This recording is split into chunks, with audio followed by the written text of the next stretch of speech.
Hello everyone. Tonight we're going to start with the sun-drenched, olive oil-stained world of ancient Greece, a civilization renowned for its democracy, philosophy, and statues that didn't believe in trousers. However, there is a much harsher reality, hidden beneath the myths of Sparta, Plato, and the Golden Temples.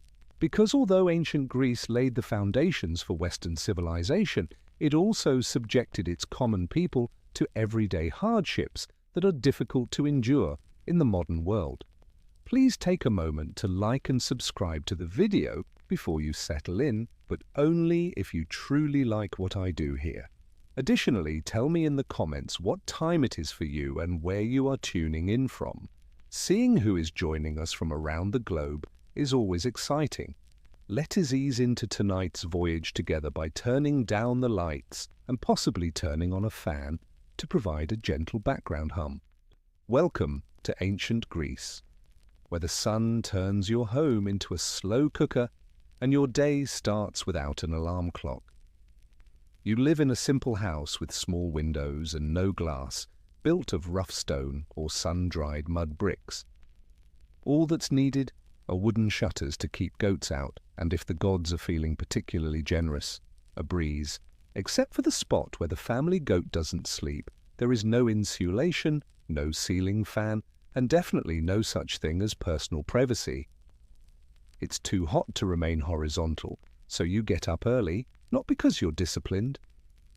Your tiny home radiates heat back into your bones by morning because the stone walls absorb it like a sponge in the summer. Those same walls become a freezer in the winter, and you're essentially covered in a sheet in the hopes of avoiding frostbite. Most likely, you slept on a mattress filled with straw or a thin mat, just your arm or a cloak curled up, no pillows. If you're lucky, yesterday night the lice didn't bother you, but most likely not. The water isn't flowing, therefore your morning routine consists of either carrying water from a nearby well or trekking to the public fountain if you live in a rural area. You silently pray that you do not trip and break a week's worth of backache on the ground as you carry it in clay jars balanced on your shoulders. You don't take a morning bath to get clean. If at all, that's saved until the conclusion of the day. You may spray your face, apply some olive oil to your skin, and then use a stridule, a curved metal blade, to scrape it off. Imagine it as a day at the spa, but without the spa, the day, or any tangible impact, and without even considering privacy.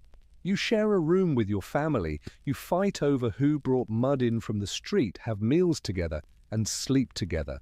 For the street is your trash dump, your news feed, and your corridor. You're sweating, your back hurts, and your tunic is sticking in places it shouldn't be, yet you haven't even eaten yet. And this? The highlight of your day is this. You've made it through the Greek bedroom's sweatbox. Isn't it time to refuel? Greetings from ancient Greece for breakfast. A meal so sparse that it turns contemporary intermittent fasting into feasting. Your day's first bite? Bread made from barley. Dense, about as thrilling as the soil it was baked next to, and stale. It is known as maza and is prepared by combining water and crushed barley, shaping the mixture into flat cakes and baking them in the ashes of the previous night's fire or on hot stones. Imagine an old-fashioned granola bar without any sweetness, texture, or happiness. Since the water isn't always safe to drink, you might dip it in watered-down wine.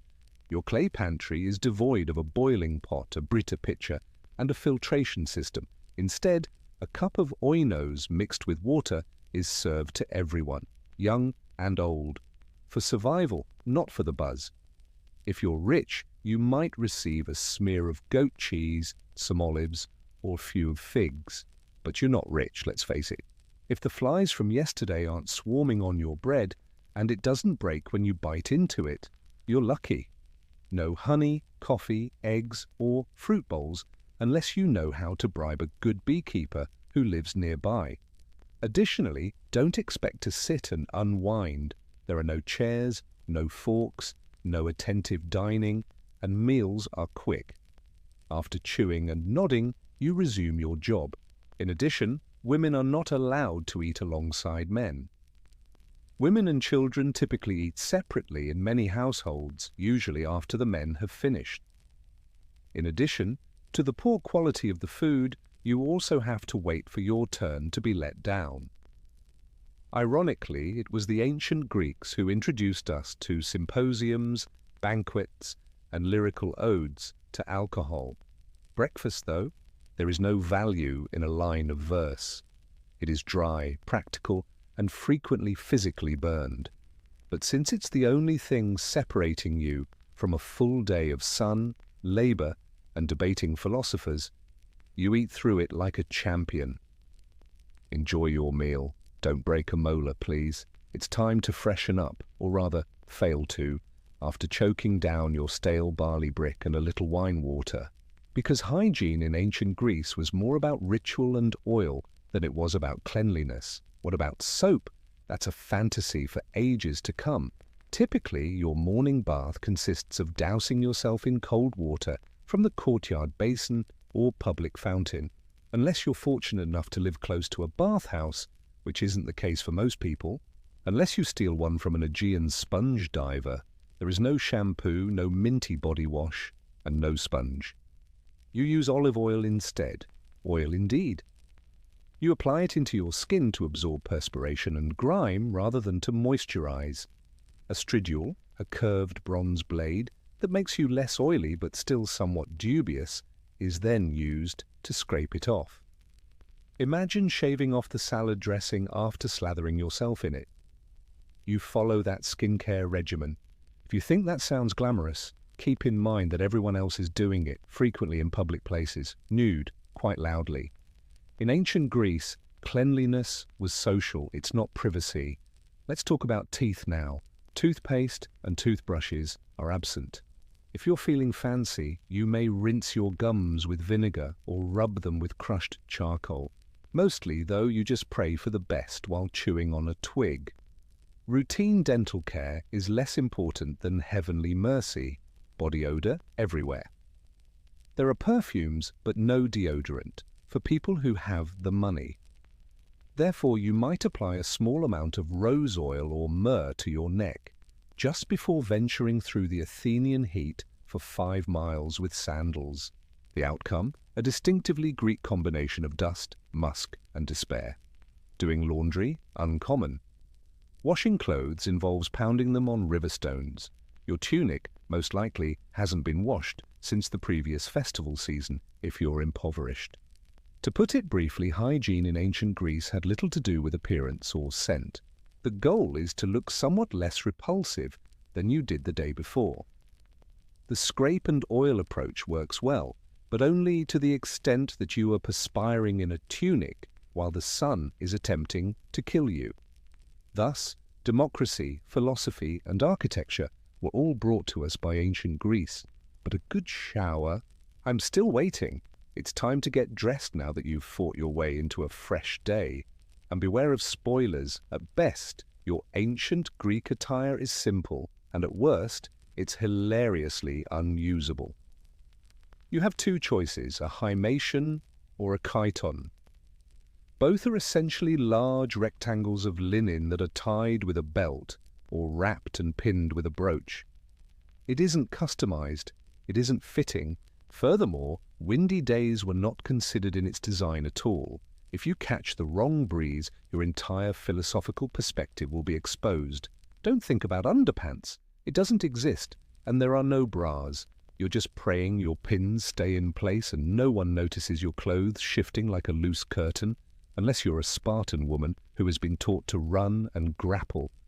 Let's talk about shoes now. If you're lucky, you have sandals made of leather. You're barefoot otherwise, and that means walking on goat-traversed dirt, sun-baked stone, and whatever the local market has smashed into the roads for the entire day. Imagine avoiding donkey poo while walking across a griddle in July. That's how you commute every day. There's no sun protection, of course. Unless you're a sailor or farmer, don't wear hats. Additionally, since you live in 450 BCE and science hasn't advanced, you shouldn't wear sunscreen. The sun of the Aegean? How philosophical you are is irrelevant. You will be roasted by it. By midday, your feet are dirty, your shoulders are scorched, and your linen robe has adhered to you in 4 geometrically impossible locations. Remember that public nudity is not considered startling in Greek culture. You might see politicians giving speeches in togas that hardly hold together, or you might see men working out at the gym. The majority of people wear off-white or brown because dyes are costly, and no one wants to waste excellent color on a man who fixes fish nets for a career. However, if you're fortunate, your tunic might be dyed, perhaps a delicate purple or saffron yellow. You're sunburned, sweating, and wearing a toga burrito while you go about your day, hoping your pin doesn't come loose in front of the priestess. What's the worst? Your chores are just halfway done. Greetings from ancient Greece, where serving in the military is not a job. It's your social obligation, your civic responsibility, and occasionally your one-way pass to an early death. Congratulations if you're a free male citizen, especially in Athens or Sparta. Whether you want it or not, you're a soldier by default. You are already practicing with wooden weapons and learning the phalanx formations by the time you are in your teens. The phalanx is a well-known Greek military strategy in which you stand shoulder to shoulder behind big shields and hope the person next to you doesn't trip. In the harsh agog system, which transforms kids into warriors by basically starving, beating, and isolating them until only the strongest survive, boys in Sparta begin military training at the age of 7. Things are more civilized but still required in Athens. Decades of being on call after 2 years of training in your late teens. I'm more of a thinker, therefore you don't get to say that. Even Socrates and other philosophers engaged in combat, using real weapons rather than clever retorts.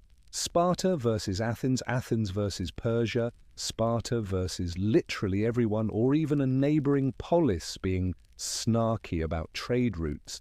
There is always a battle going on. Life is full of conflict. The interval between 2 invasions is all that constitutes peace. Armor? You get a spear, a round hoplin shield, greaves, armor, and a bronze helmet if you can buy it. Try to avoid being in the front row if you can't. Arrows are not deterred by leather or fabric. The worst thing? You provide your own equipment. Don't forget to bring your own bronze. Poorer people are more likely to die first because they either borrow, beg, or fight with little weaponry. And when you're not fighting, you're training, cleaning weapons, preparing, debating strategy in the assembly, or spending hours rowing battleships as a naval member. Indeed, those triremes are incapable of paddling themselves. There are only limps, scars, and the odd gravestone with a bad carving that honors your bravery and virtue. No pensions, no therapy, no veterans' health care. Just wait until you hear about being a woman in ancient Greece if you think life as a male sounds difficult. Women had fewer rights than a stack of ornamental urns in the majority of Greek city-states, particularly Athens. You were unable to vote, hold public office, own land outright, and hardly ever went anywhere in public without a male companion.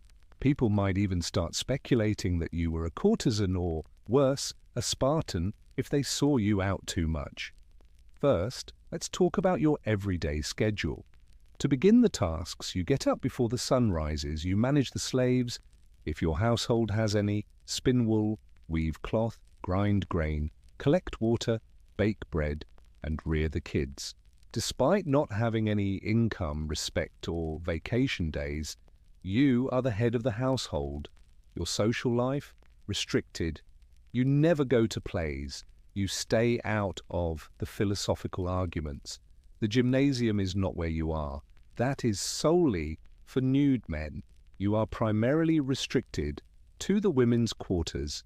Your father, who views you more like a business contract than a human being, arranges for you to marry a man twice your age while you are young, usually in your early teens. Love is a choice. Dowries are required. Additionally, your womb becomes your most valuable possession after you become a parent. Sparta was an exception now. It is well known that Spartan women enjoyed greater freedom. They could own property, exercised in public, and had an education. Before you become overly envious, keep in mind that their independence resulted from a state-sponsored preoccupation with eugenics and militarism. What is your primary role as a Spartan woman? Create powerful warriors or suffer shame? What if your spouse passes away? You have fewer alternatives than your social circle, you can't inherit much, and you can't be married again without permission. Legally, socially, and frequently physically, you're stuck. Indeed, the Greeks worshipped human women in addition to the mighty deities Athena, Artemis, and Hera. They were supposed to remain hidden, quiet, and at home. Democracy is said to have originated in ancient Athens. Technically speaking, that is accurate. Let's be clear, though, before you get too excited, you most likely wouldn't be eligible to take part. In actuality, the vast mass of Athens' population was totally shut out of the democratic process. You had to be male and born to Athenians in order to cast a ballot in the Athenian ecclesia, or assembly. A citizen. Older than 18, this implies that the roughly 90% of the population, women, immigrants, slaves, children, and so-called metics, had no political voice at all. Democracy for the people is not that. For a very particular group of sandal-clad, sunburned males, it is democracy, but you did more than simply cast your ballot if you fit the requirements. You were supposed to be involved all the time. In large gatherings of thousands of people, laws were suggested, discussed, and ultimately passed. Career politicians did not exist. Each eligible man was a combination juror, legislator, and overconfident amateur. You might even be selected at random through a lottery system to hold influential positions, such as serving on a jury or managing the treasury. Which, until you realize there were no prerequisites, sounds exciting. One day, your fishmonger may be in charge of military logistics. Tomorrow, your uncle, who still thinks sea monsters exist, may preside over a murder trial. And what if someone became overly influential, overly powerful, or simply irritated people? Every year, residents might write a person's name on a shattered ceramic or ostrakon and cast a vote to banish them for 10 years. No defense, no trial. Simply leave. You're becoming too well known. Nevertheless, Athenian democracy was revolutionary in spite of its shortcomings. It provided a voice to common men, some regular men that is, and established the framework for upcoming political structures. But don't be misled, it was unfair. Furthermore, it was exclusive. What if you were female? Quiet. A resident who was born abroad and paid taxes? Quiet. Was the Parthenon constructed by a slave? Silenced, for sure. A philosopher who was overly inquisitive? Perhaps put to death. Ancient Greece was the birthplace of democracy. However, you would have been ejected out of the meeting and instructed to bring your own ostrakon if you had arrived, expecting equal rights and inclusive politics. Slavery was not simply tolerated in ancient Greece, it was anticipated. There was at least one slave in every home, no matter how little. Slavery was so ingrained in society that it seemed as natural as sandals and sunburn, not because the family was affluent. The notion that a human being might not be owned by another. Almost impossible. There was no particular racial or ethnic group of slaves. Their homelands were conquered. People from the wrong city-state at the wrong time, including Syrians, Thracians, Scythians, and even fellow Greeks. Some were enslaved from birth, some were POWs, some were sold after being abducted. Business was usually robust, and the market was a booming, brutal one. Your slave probably accomplished everything if you were a resident of Athens. Prepared your food, got your water, cleaned your house, took care of your kids, carried your groceries, and sat quietly through supper. While the citizen owner relaxed at the symposium, drinking diluted wine and discussing abstract ideas like justice. Others even took care of business or ran the home. Slaves, including children, worked in the terrible conditions of Lorien's silver mines, crawling through tiny pits in complete darkness, breathing in poisonous dust, and slowly dying for the sake of money and public pride.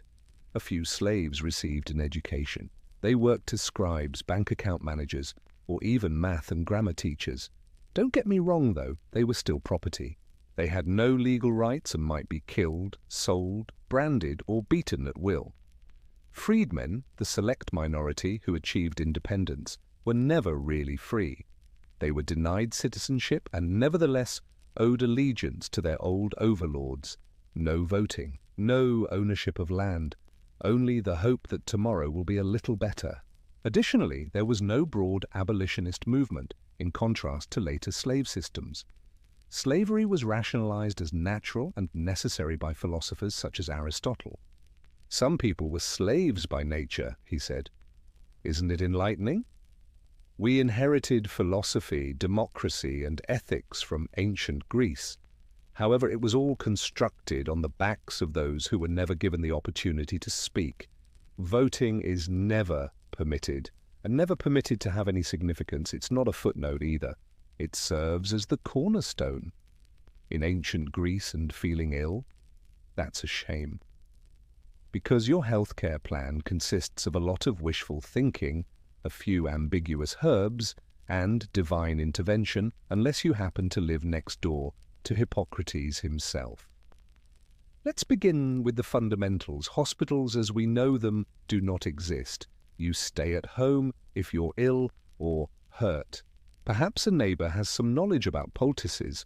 Perhaps a family member recalls a prayer to the god of healing, Asclepius. For spiritual solace, you might be able to pet a snake at your neighborhood temple. That's all. The most well-known Greek physicians were actually a combination of gamblers, philosophers, and herbalists. They held the four humors to be true: phlegm, black bile, yellow bile, and blood. They said that an imbalance in these fluids was the cause of sickness, therefore it's time to drain it. If you had a fever and too much blood, are you coughing? Too much mucus? Consider fasting. Sad, black bile is that. Perhaps go for a stroll or give the sea a dramatic look. The majority of therapies relied on garlic and trial and error. A compress composed of vinegar and stuff scraped off a goat, boiled figs or crushed poppy seeds. Good luck with that. May be administered to you. Was it successful? Occasionally. Was it painful? Nearly always. Surgery? Scary, uncommon, and usually a last resort. Even a minor wound could become fatal if anesthesia and antiseptics are not used. Prayers, bone saws, and iron knives were among the tools. Many prayers. I hope you brought a leather strap to bite down on in case you needed something severed. Even on the best of days, childbirth was risky, and midwives managed it. Tragically, baby and maternal mortality rates were high. There was just one breech baby, one trapped shoulder, and one poor birth. You could call in a traveling doctor if you were rich, someone with some expensive oils and a real scroll. If you were impoverished, you had to rely on your own ingenuity, street remedies, and local expertise. Or you just didn't get better. At least they supported rest, clean air, and a healthy diet, though. That's that. In addition to the Hippocratic Oath, ancient Greek medicine provided us with remedies like drink boiled cabbage water. Indeed, medical care existed in ancient Greece. Hang on, hope, and herbs, mostly. Theatre was more than simply amusement in ancient Greece. It was also a civic obligation, a sacred rite, and occasionally a soul-stirring full-contact sport. Let's begin with the positive aspect. Assuming you weren't a woman, slave, or foreigner, in which case you had no chance of seeing anything, the theatre was free for citizens. Alongside thousands of other sweaty locals, you would file into a massive outdoor theatre set into a hillside, similar to Athens' great theatre of Dionysus. You would spend the entire day there, all day, really. The Dionysia festival featured satyr plays, comedies, tragedies, and back-to-back plays from sunrise to sunset. Unless you counted a shrub on the hillside, there would be no food, no intermission, and definitely no potty breaks. You can be penalized in addition to being scowled at if you were late or misbehaved. The actual performances? Crazy. Tragedies were heartbreaking. Murder, insanity, conflict, and gods destroying families due to a poor choice made 3 generations ago. You all came to cry together, not to laugh. The comedies, which weren't exactly family-friendly stuff, followed. With astonishing accuracy, these dramas ridiculed entire towns, philosophers, politicians, even physiological processes. Imagine if a college debate and Saturday Night Live had a baby, then sent it on stage wearing a huge phallic outfit. Exaggerated outfits, platform shoes, and tall masks were used by actors. Naturally, even for women's positions, they are all male. The chorus screamed remarks, danced and sung, resembling an ancient Greek twitter, except with tunics and a louder volume. Furthermore, this was not passive observation. The crowd was noisy. During the show, they tossed objects, hissed, booed, and quarreled. Democracy with stage lights was theatre. You tell them if you were offended by the play, you may have cried, yelled, and perhaps reassessed your life if it affected you. The playwright who won was chosen by a jury after the festival's conclusion. Imagine shedding 3 days of tears over Orestes just to discover that a talking pig deity and some obscene comedy won first place. For you, that's ancient Greece. Therefore, you were never only watching at the theatre, you were actively involved, and perhaps hurling olives. You've made it through your terrible all-day theatre binge. Now you find yourself in the busy centre of the city, the agora, and you bump into a man in a cloak who is asking strangers what is justice while holding no shoes. Greetings from philosophy. It is present everywhere. It's also mandatory. Philosophy was the local sport in ancient Greece, especially in Athens, and the winners were those whose names we now connect with revolutionary concepts.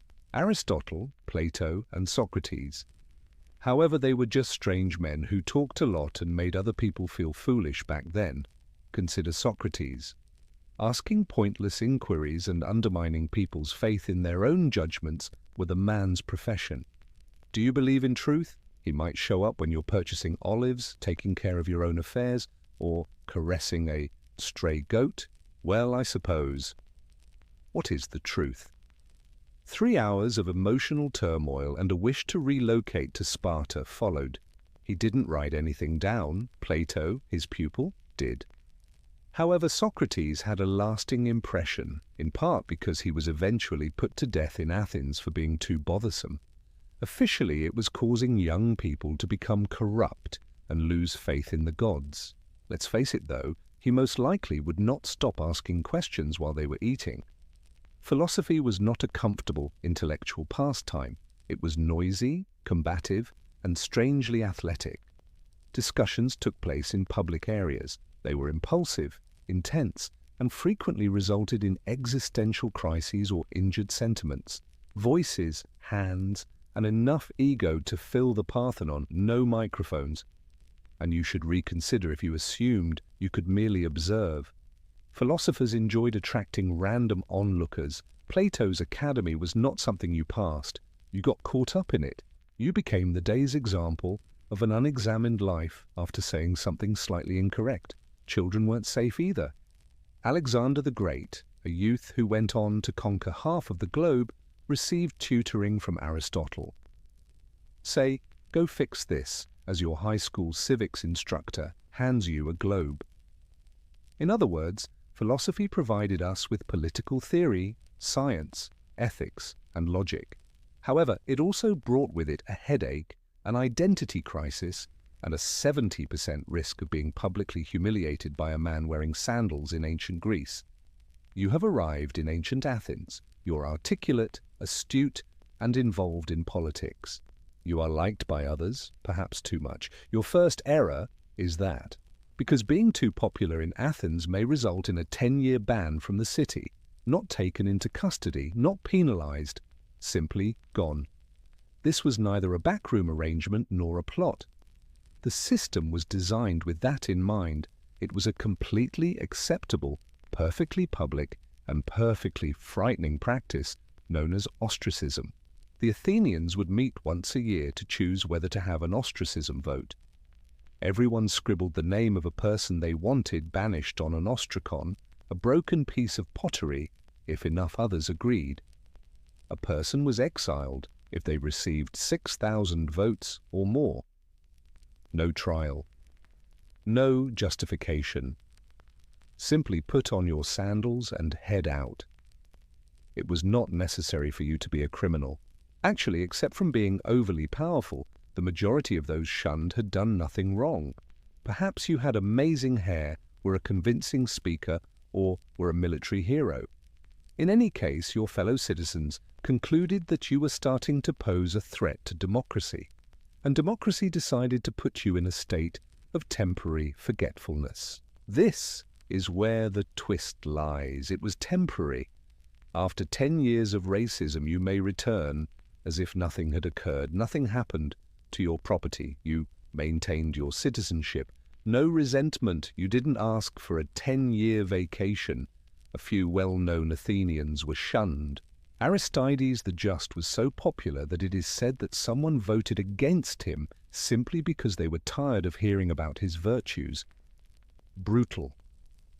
When he became overconfident, even Themistocles, the military genius who rescued Athens during the Battle of Salamis, was fired.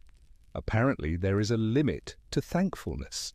Although ostracism was intended to shield Athens from despots, it frequently penalized achievement. Therefore, you had to tread carefully if you were ambitious.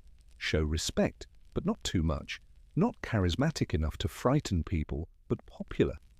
Think of it as a reality show where losing too many followers results in your dignity and olive oil stash being sent to the country. In addition to creating democracy, Athens was 2,500 years ahead of its time in creating cancel culture. You didn't inquire about your chances of dying young in ancient Greece. You only pondered how severely and how soon. The average lifespan was between 30 and 35 years, assuming one survived infancy, which was no easy task. Due to illness, inadequate nourishment, and the fact that cleanliness was, as we've established, more theoretical than practical, about 1 in 3 children did not make it through childhood. A scratch that became septic, an unexplained fever, childbirth, one of the leading causes of death for women, or something as basic as drinking the wrong cup of water could all be the cause of your death. There was little access to medicine, and supernatural intervention was not always reliable. Disease spread quickly if you lived in a city. Epidemics were commonplace due to crowded living conditions, outdoor sewage systems, and communal fountains. During the Peloponnesian War, 1/3 of Athens was destroyed by the notorious epidemic. Thucydides described it.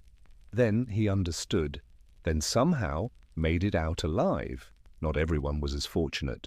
War, steady. It was likely that a man would die rowing a trireme or wielding a spear. Injuries frequently resulted in death days later, even if you were not killed in combat. No antibiotics, no sutures, compresses of garlic and hope only, and death by divine tantrum was always a possibility. You might be the target of a lightning strike, pestilence, or unplanned goat stampede if you offend a god, forget a sacrifice, make fun of a temple statue, or disparage Zeus after drinking 3 cups of wine. Rituals of burial were significant. You might be left beyond the city walls unmarked and forgotten if your family was unable to pay for a dignified funeral that included money for the ferryman and ceremonies to guarantee your place in the afterlife.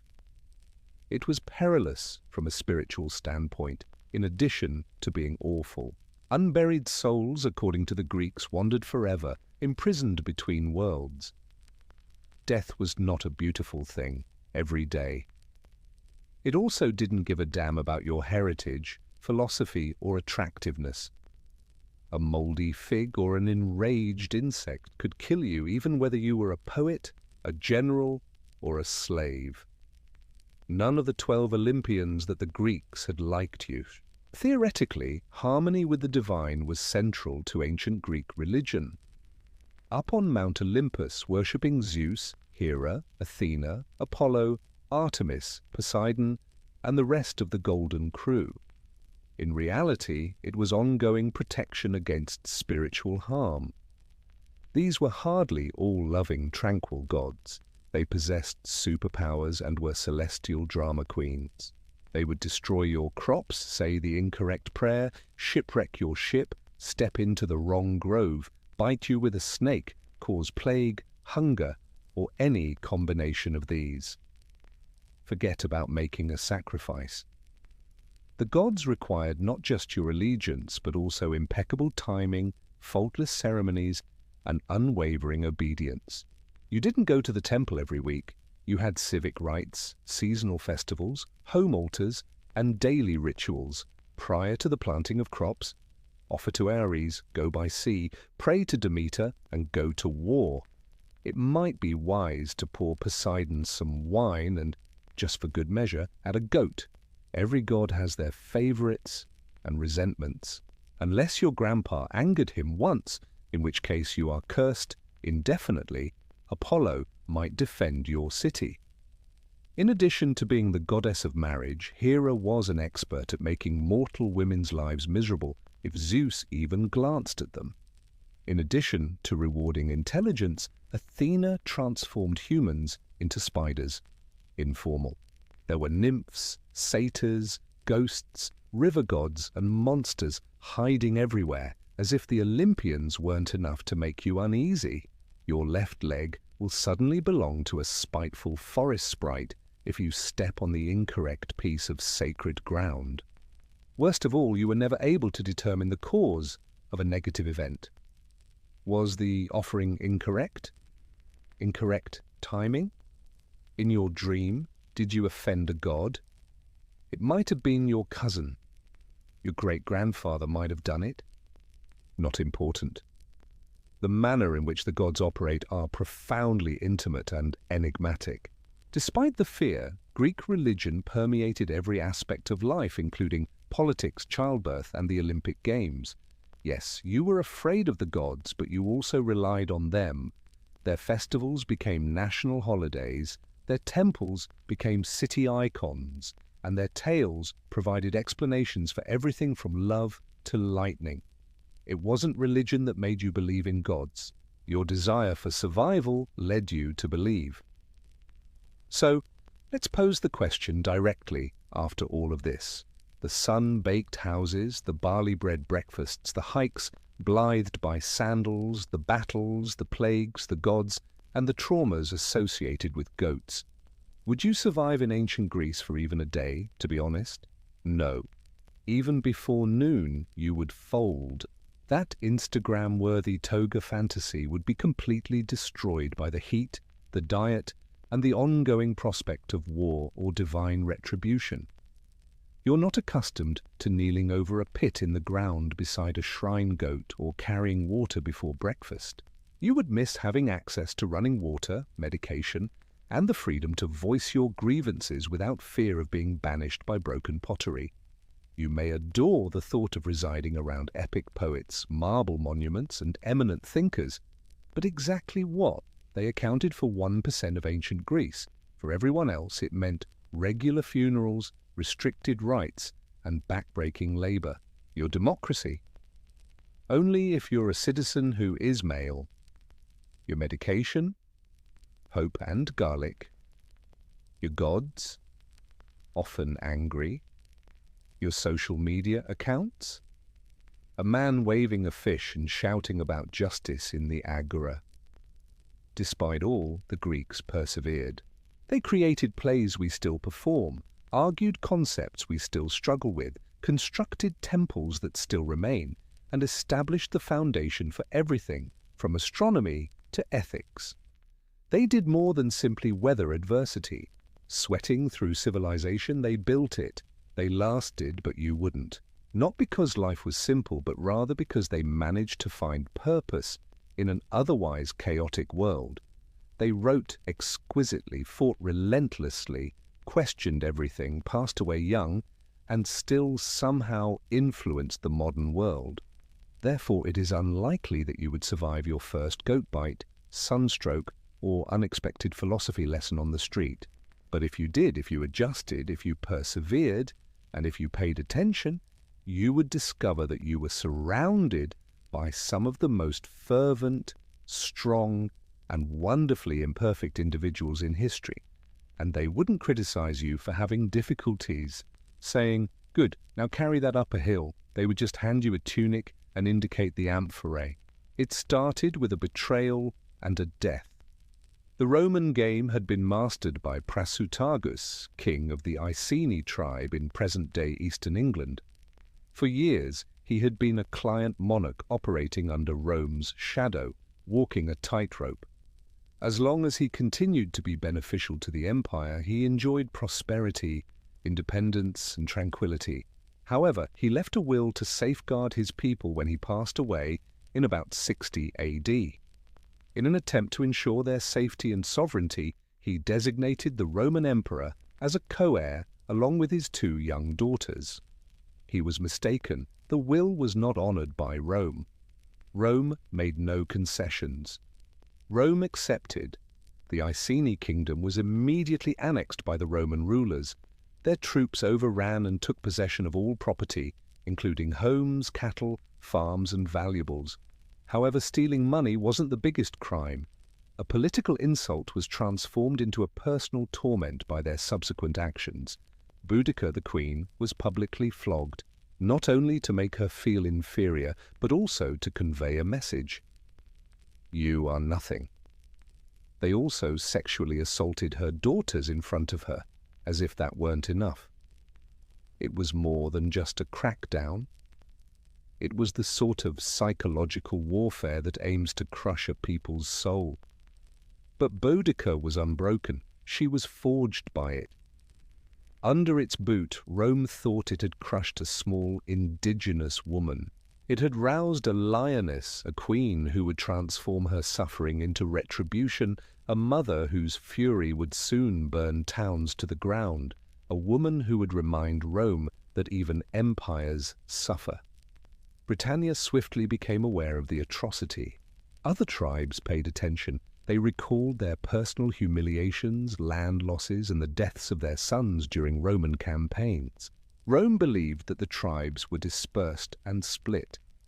However, they shared one thing at that precise time: Boudica's rage. The empire would soon be in a state of terror when Rome violated one queen.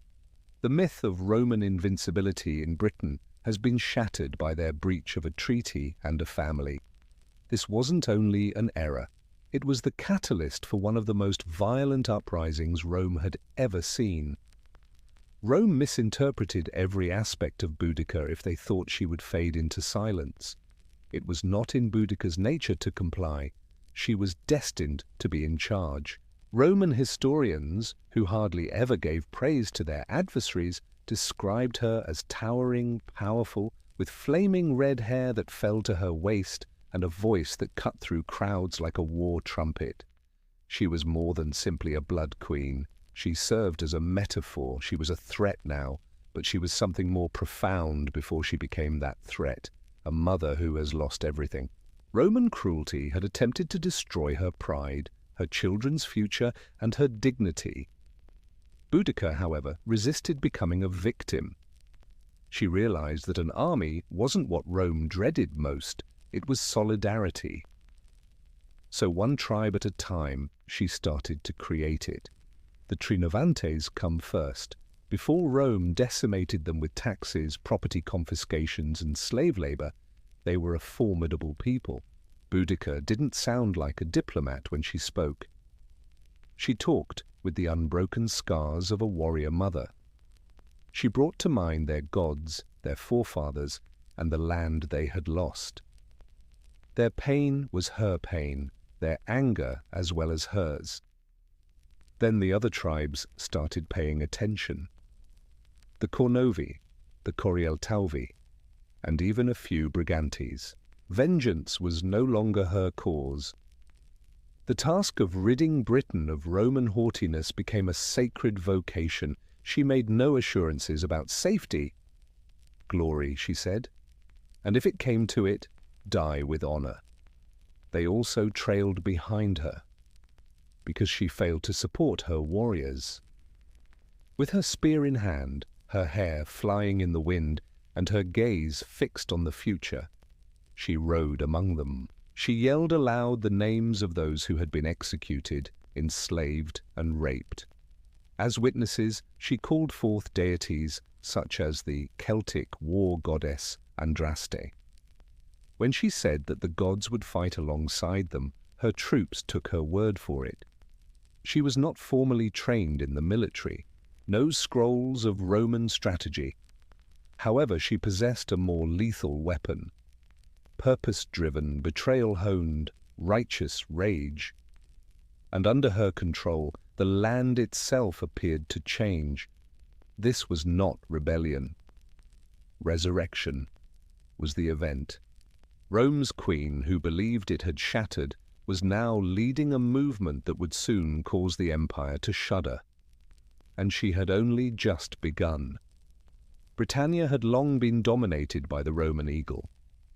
The winds beneath its wings, however, were shifting now. The rage in Boudica was not a fire. There was a dreadful purpose behind the storm's development. Storms also require fuel. The thousands of Britons who had waited for someone to oppose the empire for years, even generations, provided that fuel. Someone to talk in blood and iron instead of Latin. That was the voice she gave them. It began with war councils conducted beneath moonlit peaks and holy forests. Boudica was not a king or queen. She and her folks stood in the dirt. She heard the cries of druids who saw omens in the sky, the anguish of mothers, and the rage of tribe elders. They all mentioned the same reality. Rome had overreached itself. It was time to resist now. Slings, spears, and old battle songs were brought by Trinovante's warriors. The Iceni brought quick, fearless cavalry with wild hair and war paint. With torches, axes, and knives, other tribes joined. Their ruler even encouraged women to take up arms. This was not merely the formation of an army. Celtic identity was being revived. However, Rome possessed professional warriors, armored, disciplined, and deadly legions. With numbers, local expertise, and something Rome could never impart, hatred cultivated through humiliation, Boudica had to make up for it. Tens of thousands of soldiers soon joined Boudica's army. Former Roman slaves and mistreated tribal allies changed sides. Hunters turned into assassins, and farmers turned into soldiers. These were not wage-earning soldiers. They battled for retribution, remembrance, and the freedom to bring up children unchained. It was the first of many speeches she would give. Her statements would subsequently be documented by Roman historians, albeit with their own prejudice. However, it is evident what reverberates throughout time. Win or die, she swore. No submission, no surrender, and no going back would be allowed. The first objective was Camulodunum, a Roman colony dotted with temples, statues, and villas that had formerly been a British stronghold. As a monument to the emperor who had vanquished them, the Temple of Claudius stood as a slight. It was not sacrosanct to Boudica and her army. A provocation occurred. Additionally, it would fall first. The whispers of revolt among the tribes had stopped. Armed with rage and under the leadership of a queen who would not bow, they were advancing on it. There was never any prospect for Camulodunum. The once proud Roman settlement had come to represent all that the people of Boudica hated. Latin instructions rather than tribal chanting reverberated across its streets. The Temple of Claudius, a marble parody constructed with forced labor, towered above the hallowed land where its buildings rose, honoring the emperor who had conquered the Britons. It was a monument to Rome. It was a target to Boudica. She issued the directive. There was no siege that ensued. An execution took place. Like a tidal wave, her army fell. The indigenous tribes had been harassed and taxed by Roman newcomers, many of whom were veterans, and they were taken by surprise. The city lacked adequate defenses. The few Roman soldiers who were there were ill-prepared and had anticipated tranquility rather than conflict. They believed the temple could withstand a siege, so they sought to hold it by barricading themselves within. It didn't. It was breached by Boudicca's soldiers in 2 days. The streets became red. No one was spared. Children, women, and men were killed. It wasn't just a military conflict in Boudicca. It was intimate. Her soldiers set fire to homes, demolished Roman monuments, and directed their fury at the very objects of possession. In a firestorm that illuminated the sky for miles, the temple was set on fire, and its roof collapsed. There weren't many survivors, and those that did made it out with terrifying stories that made Roman blood icy. The rage wasn't arbitrary, it was intentional.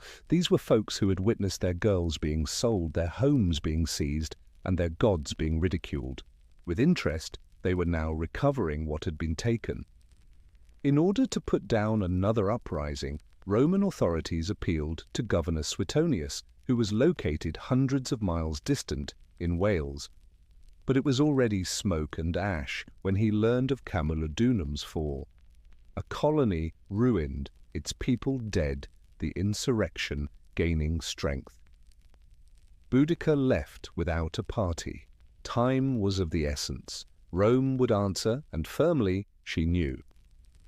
Knowing that every triumph gave her impetus, she continued. A bigger, wealthier, and even more susceptible metropolis was where she was headed next. London. Rome would now take her seriously if they hadn't previously. The first was Camulodunum. However, it wasn't yet retaliation. Not until the fire was felt in Britannia, the pulsating centre of the empire. The gem of Roman Britannia was Londinium. Only 17 years after its founding, it had developed into a prosperous centre of administration and trade. Its marketplaces were crowded with traders from all across the empire. Under tiled roofs, officials carried out imperial business. Its streets were flooded with wealth. But that prosperity turned to panic as Boudicca's army drew closer. Arriving shortly before the uprising, Governor Suetonius had returned from Wales with a small force. He made a cruel choice after glancing at the crowded, sprawling, helpless Londinium. He gave it up. It was too far for the Roman troops stationed elsewhere to assist. Suetonius was unable to risk his meagre force in an undefended city. So he pulled back, bringing those who could escape with him. He left behind the elderly, the ill, the unyielding, and those who were too slow to accept that an army commanded by a woman might overthrow Rome. They would discover otherwise. Like a thunderclap, Boudicca's army surged into Londinium. There were no gates to open or walls to climb. She caused the city to bleed while it was open. With the fury of generations, her warriors tore through the city. They didn't plunder, they didn't take up residence, they exterminated. It was a methodical murder. People from Rome were pulled out of their houses. Whole families were killed. A few were impaled. Others in temples were burned alive. No Roman sign was spared, and no quarter was offered. Villas were set on fire. Buildings burst into flames. From miles away, the billowing smoke curled black against the British sky. This was not merely a massacre, it was a declaration. The message? Rome cannot be defeated. According to Tacitus and Cassius Dio, two modern Roman sources, tens of thousands perished. According to some reports, the violence went beyond even what happened at Camulodunum. This was more than just a rebellion in the eyes of the Romans. It was the end of the world. And Boudicca rode through it all. Commanders did not conceal her. She took the lead. Standing on a chariot with her daughters at her sides, she observed the empire's pride eroding under her.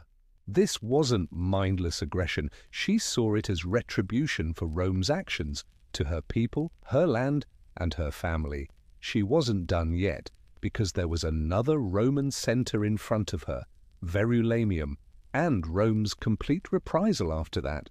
There had been uprisings in Rome before. It had engaged in cross-continental combat.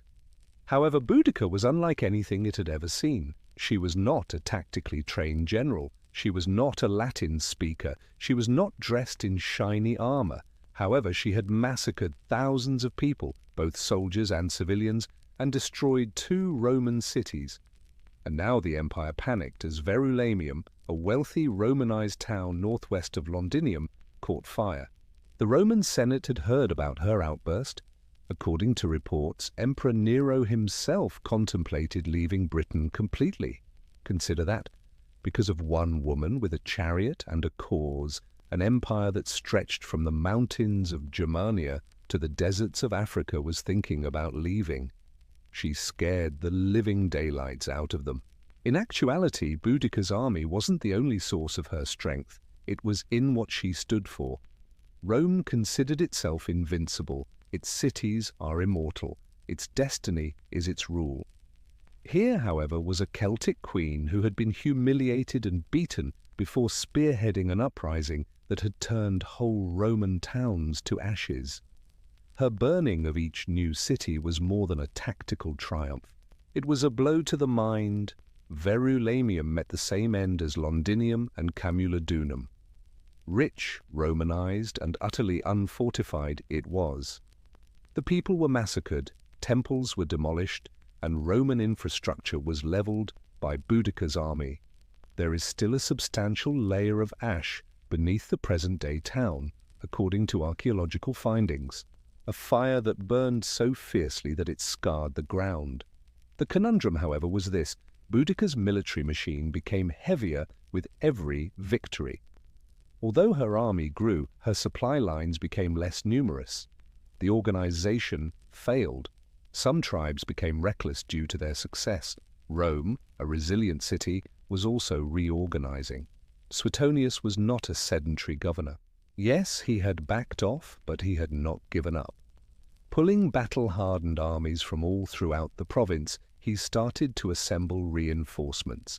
He researched the area, looked for the high ground, and became ready for a single, pivotal conflict. Nevertheless, despite the restoration of Roman power, every soldier harbored a persistent terror. Could they prevent her?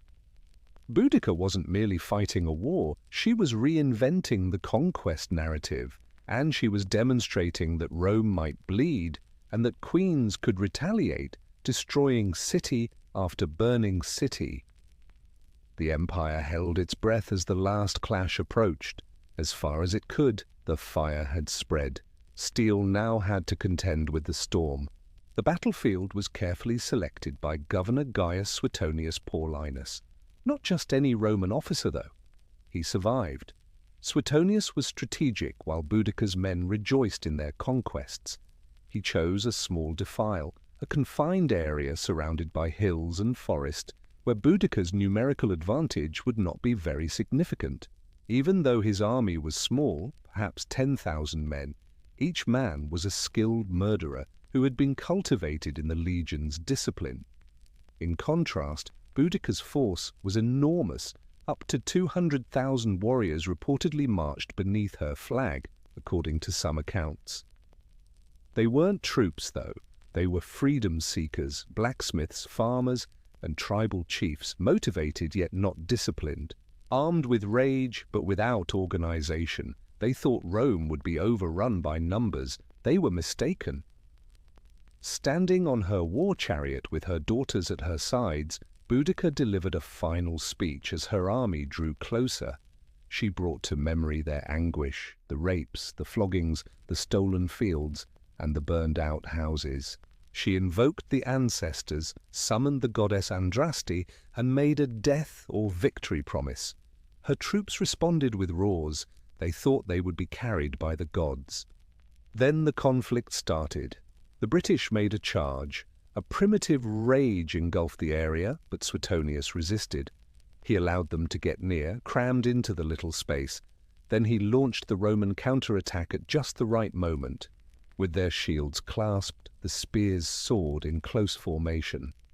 Gladi, short Roman swords, sliced across the bewildered crowd. An iron wall was struck by waves of Britain, and each time they shattered. The Romans then moved forward, methodical, exact, and ruthless. Wagons and families had trailed the army behind the Britons, anticipating Roman defeat. Rather, they turned into a deadly barrier. The fighters were unable to flee. Panic struck. The small battleground descended into carnage. It was over when the dust settled. There were tens of thousands of dead Britons. The uprising was crushed. Although it had bowed, the empire remained intact. Despite losing the war, the memory of Boudicca's stand would reverberate more loudly than the sound of swords clashing because she had hurled everything at Rome. Her legend was already immortal, but her ultimate fate would never be known. The sound of combat had given way to the groans of the dying, and the battlefield was quiet. Boudicca had lost a war that she had started with her own hands, not just a battle.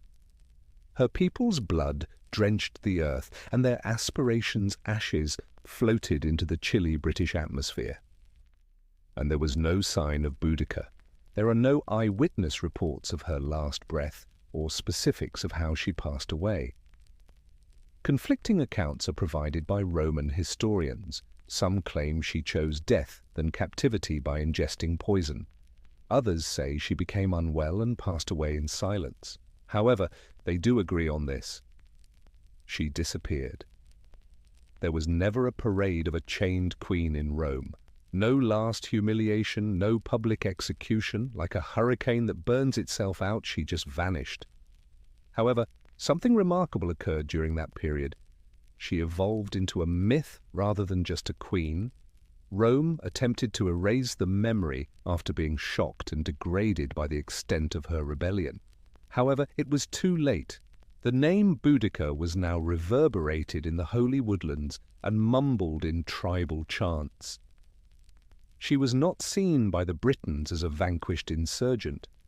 A mother who had stood up to the most powerful empire in the world and caused it to bleed. She was a martyr and a goddess of war and retribution. The Romans, too, showed grudging respect. Despite her Roman heritage, Tacitus depicted her as a strong leader who was mistreated by the conceit of empire rather than as a barbarian. Cassius Dio described her imposing demeanor and frightful orations. Yes, they were afraid of her, but they also respected her will. Boudicca also refused to die over the ages. She would reappear in Victorian monuments, Tennyson poems, historical textbooks, and classroom instruction. For women in particular, who recognized in her story an unquenchable fire, she became a figure of rebellion.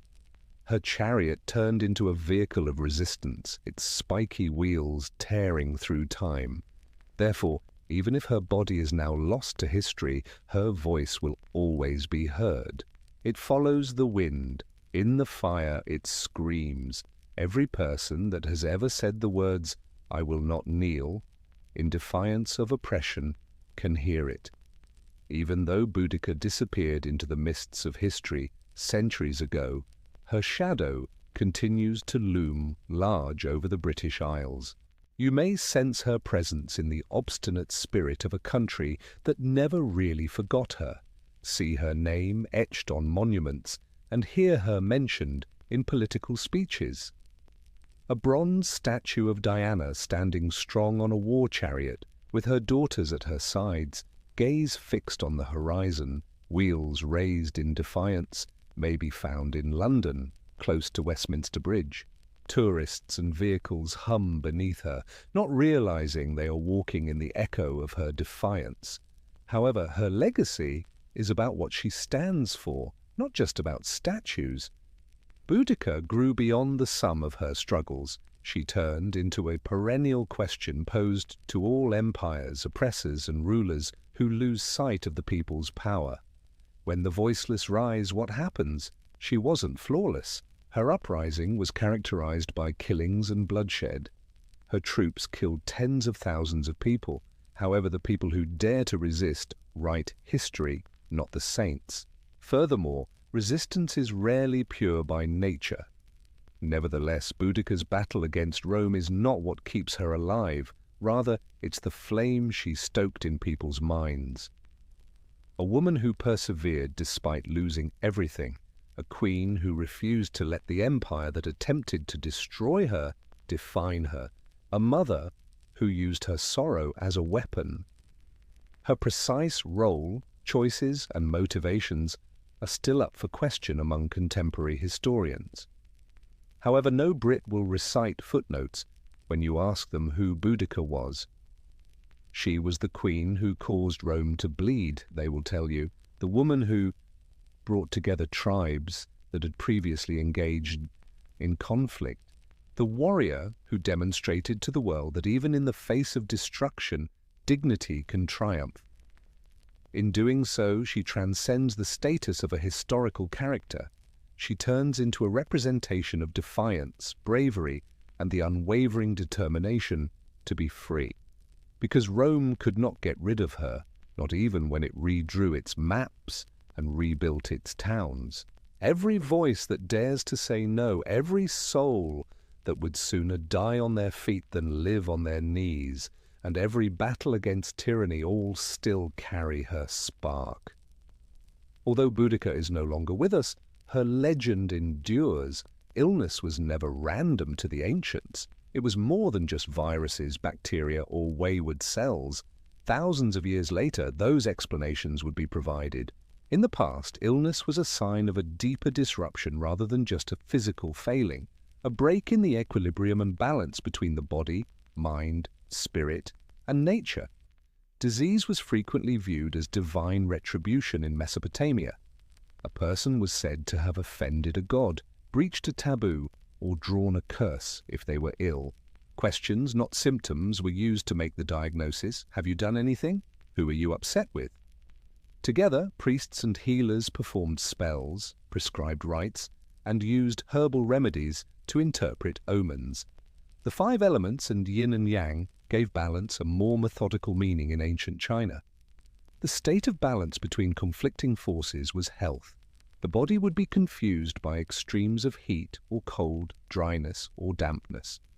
Traditional Chinese medicine practitioners did more than only treat coughs. They inquired as to when it began, what time of day it got worse, and what feelings went along with it. The healing process was all-encompassing. To harmonize the inner cosmos, acupuncture, herbs, and dietary adjustments were all used. Hippocrates, a Greek physician, believed that health was harmony and rejected the notion that the gods punished those who were ill. For centuries, Western medicine was controlled by his notion of the 4 humours: blood, phlegm, yellow bile, and black bile. Every humour was associated with an element and a disposition. Both physical symptoms and personality changes would result from an excess or shortage of one. For example, it was claimed that a melancholic had an excess of black bile. There was a common thread throughout all cultures. Wholeness was the definition of health. Balance is present in addition to the lack of pain. Ancient people recognized that humans were not alone, whether this was demonstrated by the Indian Ayurvedic idea of doshas or the African healing tradition's belief in spiritual possession. Nature pushed back when it was disturbed, and we were a part of it. Therefore, when traditional healers touched the sick, they listened for imbalance in addition to physical symptoms. Additionally, they held that healing required treating the invisible forces with the same level of care as the visible wounds. Medicine was both science and magic in the realm of pharaohs and pyramids. Ancient Egyptian healers were more than just doctors. They served as holy go-betweens for the divinity and the corporeal. Their medical procedures were remarkably sophisticated, but they were also intricately linked to magic and ritual. The body might bleed, bruise, and shatter in the eyes of the Egyptians. However, its illnesses were never just physical. Every illness was influenced by the gods, the spirit, and even the afterlife. A large portion of our knowledge is derived from medical writings like as the Ebers Papyrus, which dates to approximately 1550 BCE. There are hundreds of treatments for everything from tumors to toothaches in this old scroll. Egyptian physicians used fire-sterilized copper instruments to perform surgeries, set fractures, treat infections, and drain abscesses. They were able to use a wide range of plants, many of which are still used today, as well as monitor pulses and diagnose conditions by observing urine and feces. But without the gods' approval, no treatment could start. It was thought that the god of wisdom, Thoth, had given humanity the ability to heal. The lion-headed goddess of pestilence and battle, Sekhmet, was prayed to and dreaded. She might offer recovery or unleash plagues. While applying herbs to a patient, spells were frequently recited over them. Words were powerful. Incantations were more than just words. They were a good form of medicine. Honey was one of their best weapons. Long before the concept of bacteria was understood, it was employed as an antiseptic. It was used to bandage wounds, occasionally in conjunction with lint or resin. Onions and garlic were recommended for heart health. A laxative was castor oil. Infected sores were even pushed with moldy bread. Centuries before its time, a crude antibiotic. Egyptian physicians cared for both royalty and commoners. Their abilities were valued internationally. For challenging conditions, Egyptian physicians were sought after by nearby civilizations. They were early specialists in a sense. Some concentrated on the eyes, some on the stomach, and some even on spiritual ailments. However, as far as they were aware, the sacred and the material were one and the same. An enraged ghost or the mosquitoes of the Nile may cause a fever. Restoring divine balance, cleansing the soul, and appeasing the gods were all part of healing the body. The actual function of a healer, according to the ancient Egyptians, went beyond simply curing ailments. Restoring cosmic order was the goal. India was crafting its own medical history long before modern medicine did, one that saw the human body as a reflection of the universe rather than a machine. The Sanskrit term for this age-old discipline is Ayurveda, which translates to the science of life. Ayurveda, which has its roots in the Vedic past, is not only a medical discipline, it is a philosophy and a style of living that is in balance with the seasons, nature, and the spirit. The three doshas, Pitta, Kapha, and Vata, are fundamental to Ayurveda. Each one symbolizes a distinct amalgamation of the five components: air, ether, fire, water, and earth. Movement is governed by Vata, transformation, such as digestion, by Pitta, and stability and structure by Kapha. Everybody has a different balance of these doshas from birth. According to Ayurveda, illness develops when this equilibrium is upset by a bad diet, stress, the environment, or a way of life. The Karaka Samhita and Sushruta Samhita are two examples of ancient Ayurvedic writings that are over 2,000 years old. These comprehensive guides provide advice on surgery, obstetrics, psychology, and even medical ethics in addition to herbal medicines. Karaka advocated prevention as the first line of defense and concentrated on internal medicine.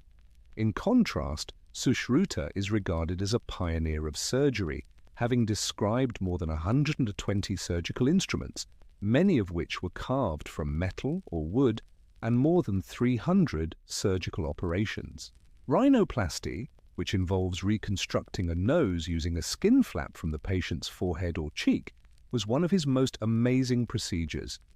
It wasn't a cosmetic procedure. It was frequently used to repair faces that had been cut as a kind of punishment. Sushruta had laid the groundwork for Western medicine thousands of years before it caught up. However, Ayurveda's strength is its all-encompassing approach. Mending the mind and spirit is inextricably linked to mending the body. Herbal medicine, yoga, pranayama, breathing techniques, oil massages, abhyanga, and meditation fasting are some of the treatments. Turmeric, ashwagandha, neem, and tulsi were not only food plants. They served as life force defenders, purifiers, and medicines.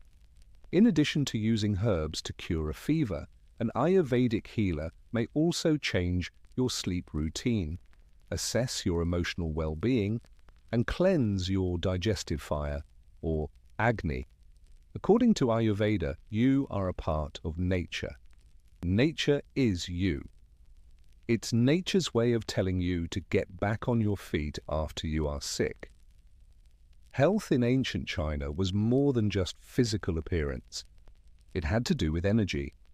Every living thing was filled with qi, which is pronounced chi, an unseen life-giving energy. And making sure that qi flowed easily, without obstruction or excess, was essential to wellness. Traditional Chinese medicine, or TCM, is one of the world's oldest continuous medical systems, and it was founded on this fundamental concept. Ancient Chinese doctors had to first comprehend nature in order to comprehend illness. They watched the cycles of the seasons, the moon's phases, animal behavior, and the universe's rotation. These patterns gave rise to the 5 elements: wood, fire, earth, metal, and water, as well as the 2 fundamental concepts of yin and yang. Yin and yang stood for harmony in everything. Yin was passive, gloomy, chilly, and inward-looking. Yang was outgoing, bright, energetic, and heated. These opposing yet complementary forces were used to categorize every organ, emotion, and bodily function. Therefore, health was a dynamic equilibrium between them. A fever was an excess of yang, not just a spike in temperature. Fatigue may indicate yin depletion. It was an art to diagnose. Doctors depended on their senses rather than instruments. The tongue was examined, the pulse was felt in various locations, the voice tone was heard, and questions concerning dreams, emotions, and bowel movements were asked. Each detail provided information on the QI's balance or imbalance, and they used an extensive tool set to restore health. To release qi and restore flow, acupuncture involved inserting tiny needles into specific locations throughout the body's meridians. To warm and promote circulation, mugwort was burned close to these locations, a technique known as moxibustion. Crucial roles were performed by cupping, herbal remedies, qigong activities, and rigorous dietary modifications. TCM is still based on the ancient scripture Huangdi Neijing, also known as the Yellow Emperor's Inner Canon, which was assembled about 2,000 years ago. It examined causes, prevention, and lifestyle in addition to just listing ailments. It emphasized that emotions, such as sadness, rage, and fear, might cause organ disruption, and that both physical and emotional balance were necessary for healing. Chinese medicine never isolated the individual from their environment. The climate, the soul, and the invisible energy within must all be treated in order to treat the body. The ancients felt that qi was communicating in every heartbeat, and that the healer's job was to listen. Medicine started to move away from the divine and toward reason in the temples of ancient Greece and the Roman forums. However, the body was still viewed as a fragile ecology in this place, governed by temperament and equilibrium. And at the heart of this perspective was a hypothesis that would influence Western medicine for more than a millennium. The 4 humours. The idea that the human body was governed by 4 fluids was first put out by the Greek physician Hippocrates and then developed by Roman physicians such as Galen: phlegm, black bile, yellow bile, and blood. Every comedy has a corresponding element: earth, fire, water, and air, as well as to a certain disposition. These fluids were balanced in a healthy individual. Illness? It was just too much of one or too little of another. A person may have had too much yellow bile if they were sick and violent, an imbalance in cholesterol. A patient who appears lethargic and pallid may be experiencing an excess of phlegm, which is associated with cold and wetness. Therefore, the goal of treatment was to bring the body back into balance via baths, specific diets, purging, and bloodletting. The Greeks, however, went beyond fluids. They also thought that the environment and observation had therapeutic value. The Hippocratic Oath, which is still recited in contemporary medicine, exhorted doctors to treat patients as a whole, not just the illness, to do no damage, and to closely monitor their patients. Hippocrates counseled his students to take into account the patient's attitude, as well as the seasons, winds, and water quality. The Greek countryside was littered with healing shrines called Asclepiae, which were named after the god Asclepius. These were not just medical facilities, they were retreats for the soul. In the hopes of having therapeutic dreams, patients slept in hallowed dorms. The treatment included prayer, food, exercise, and ritual purification. It was a place where religion and rationality coexisted. Galen, a Greek physician who treated emperors and gladiators, helped advance medical practice in Rome. He helped standardize humorism throughout the empire, produced hundreds of medical manuals, and dissected animals to learn anatomy.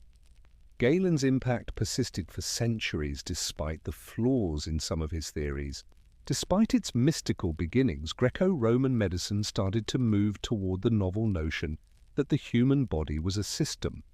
Yes, complex, but understandable. And it could be restored to harmony if it is properly understood, not just through gods, but also through ritual, reason, and the meticulous practice of healing. Indigenous peoples all across the world were using a deeper type of knowledge to cure their communities long before written texts and official medical institutions existed, one that has been transmitted via tales, visions, and direct interaction with nature. These civilizations did not view medicine as a career. It was ingrained in holy ceremonies, seasonal rhythms, and everyday routines. Although they were referred to as medicine men and women among Native American tribes, healers played a role that went well beyond providing medical care. They preserved ancestors' knowledge and served as counselors, storytellers, and spiritual mentors. A person's bond with nature, the tribe, the spirits, or oneself was thought to be disrupted while they were ill. It took more than medicines to heal. Reconnection was necessary. A key component of this method was plants. Every tribe, from the Lakota to the Cherokee, had encyclopedic knowledge of the area, which bark to crush for wounds, which leaf to brew for fever, and which root to chew for agony. Tobacco, sweetgrass, cedar, and sage were considered sacred and utilized in smudging ceremonies to purify the body and soul. However, the substance was never the only aspect of medicine. Intention, formality, and respect were also important. Healers frequently collaborated with spiritual powers. They held drumming circles, sweat lodges, and vision quests. A violation of taboos, spiritual possession, or even soul loss, a situation in which a person's essence has fled because of trauma, can all result in illness. Rituals such as soul retrieval were carried out in these situations, bringing the spirit back through guided hypnosis, dancing, or chanting. Native American cultures all throughout the world share this profound respect for the natural world. Strong plant remedies like ayahuasca, a hallucinogenic beverage meant for therapeutic insight rather than recreation, are utilized by shamans in the Amazon rainforest. They consider the plants themselves to be teachers, using visions to show the causes of sorrow.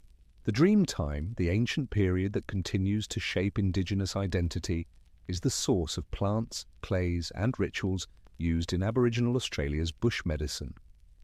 Balance between the body, the earth, the ancestors, and the songlines is key to healing here. Books were never written about these systems. They were present in the people's songs, dances, and scenery. While modern medicine may have its labs and technology, traditional healers may not. However, the first pharmacy was always the earth. Furthermore, healing is not about curing illness. Remembering who we are is the key. The concept that healing required more than medicines and surgery was a commonality throughout all ancient civilizations, irrespective of language, geography, or belief systems. Spirit was needed. Ancient cultures thought that true healing started in the invisible realm, regardless of whether they viewed illness as a breach with spiritual powers, a soul imbalance, or a kind of divine punishment. And ritual was the entrance to that universe. Long before organized medicine became popular in Mesopotamia, people used priests and exorcists to fight illness. Diseases were thought to be brought on by angry gods or evil spirits. Clay tablets document intricate therapeutic rituals in which poultices were applied while chants were mumbled. To prevent illness, special figurines were buried beneath homes. Treatment and rituals were one and the same. They served as the remedy. No doctor in ancient Egypt practiced medicine without calling upon the gods. The healer frequently prayed to Thoth, the god of wisdom, or Sekhmet, the goddess of healing and wrath, before putting honey to a wound or bandaging a limb. Being sick was more than a physical assault. There was an imbalance in the cosmos. Realigning the sufferer with Maat, the concept of harmony, order, and truth, was necessary for healing. In various African traditions, ngangas or sangomas, who were healers, employed divination, dancing, and drumming to diagnose and treat patients. On behalf of their patients, they frequently went into trance-like states, called forth spirits, and conversed with ancestors. Although herbs played a significant role, the invisible world was always consulted first. Ritual was important even in classical Greece.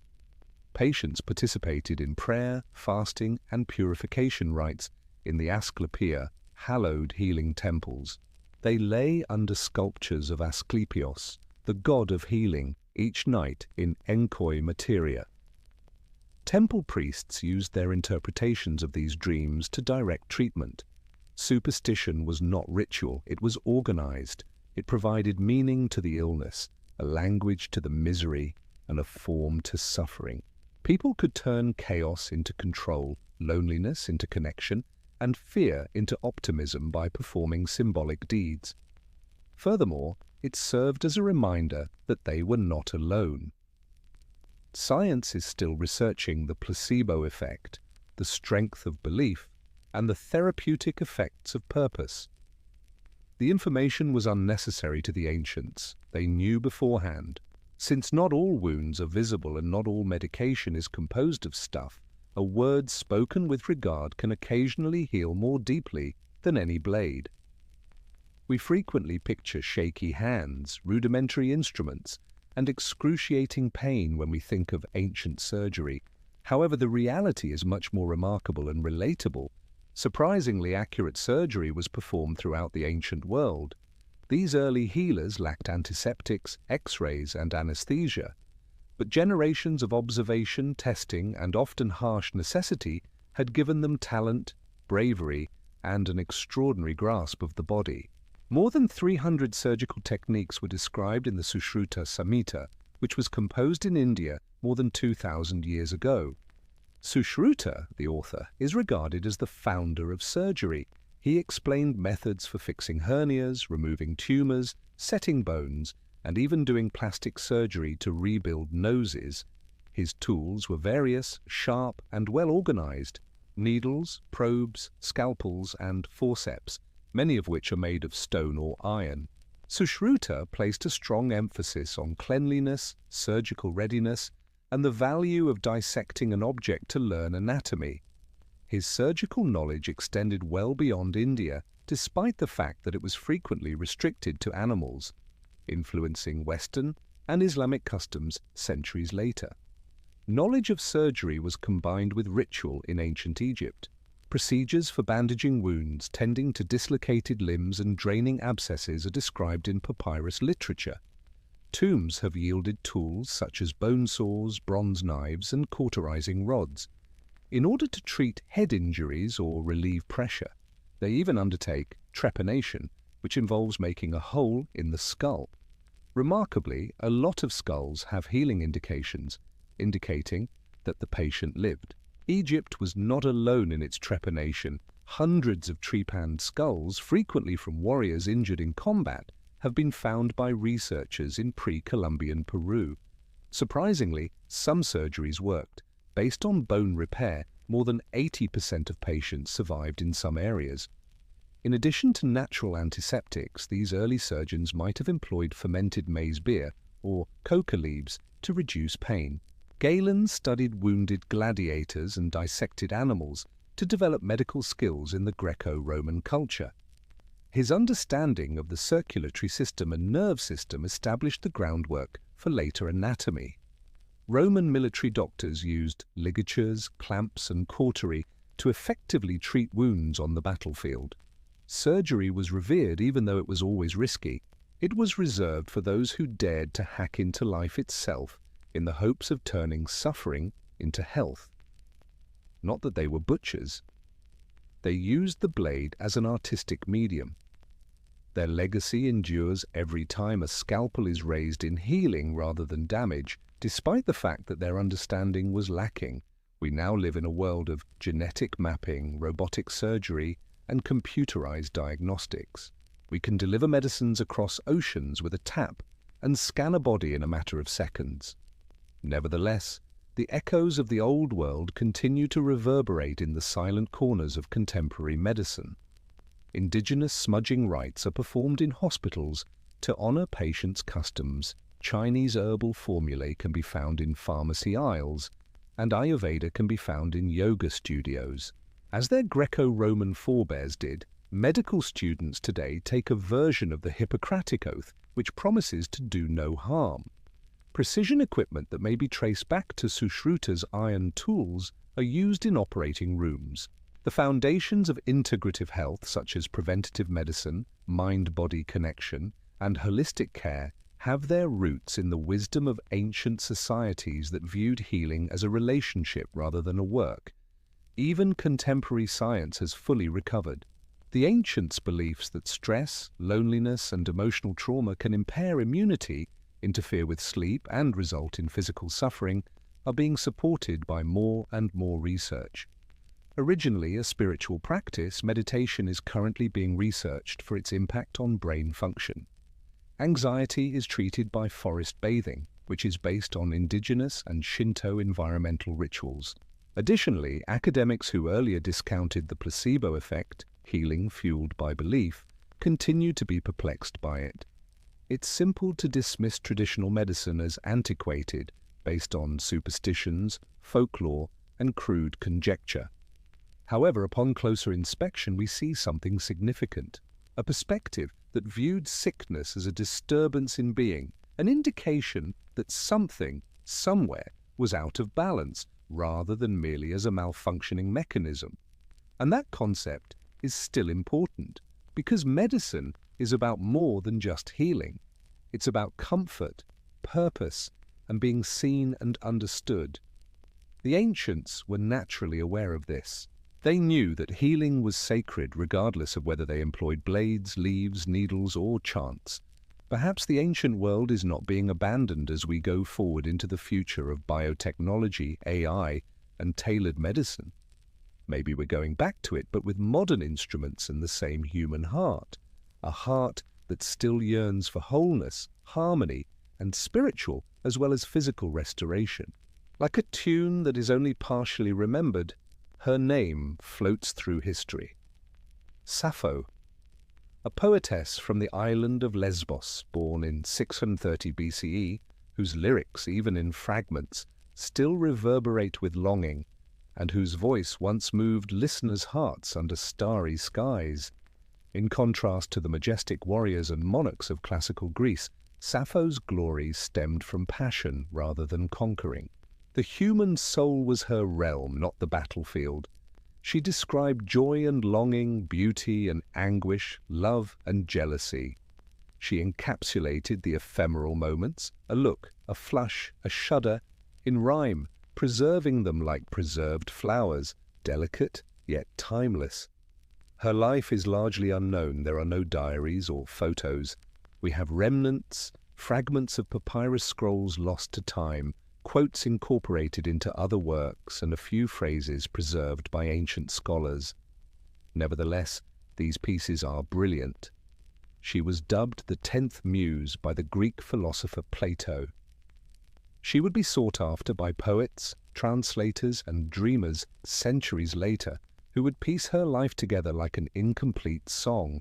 On the island of Lesbos in the northern Aegean Sea, Sappho was probably born into a noble family. Poetry was woven into the social fabric of this town, which was also a place of study and music. Although the records are ambiguous, she might have had brothers, a daughter, and possibly political rivals. She experienced exile, turmoil, quiet times, and musical moments. In her environment, the majority of women's voices were either silenced or restricted to the house. But Sappho refused to remain silent. She stood out for her beauty rather than her defiance. She composed brief, colorful songs meant to be performed to the lyre in the Aeolic dialect. Her writing was personal and full of vivid images. You return everything that the bright day has scattered, evening star. Empires were outlived by words like this. Then she faded as silently as she had been in the recordings. A large portion of her work is ignored, destroyed, buried, or lost. What's left, however, demonstrates one thing. Monuments weren't necessary for her. Her monument was her poetry, and the name Sappho is still whispered today when we talk about passion in poetry, shameless love, and desire that transcends decades. Lesbos, the island that gave birth to Sappho's voice, must be understood before one can comprehend Sappho. There was no backwater in Lesbos. It was a thriving center of philosophy, music, and art in the ancient Greek world, with its olive orchards, its lush valleys, and its salty, flowery coastal winds. Lesbos was a cultural treasure as well as a natural wonder. Athens wasn't the place. It was not necessary. Slower, more sensual, and rich in poetic history, it had its own pace. Music was not ornamentation here. It was devotion. Temples and households were filled with the sound of aulos and lyres. Poetry wasn't read, it was sung, and Sappho's voice emerged in this realm of nature and music. She resided in Mytilene, the vibrant center of the island. Art flourished here, as did politics. Poets and philosophers, opposing groups and shifting alliances, were all present on the island.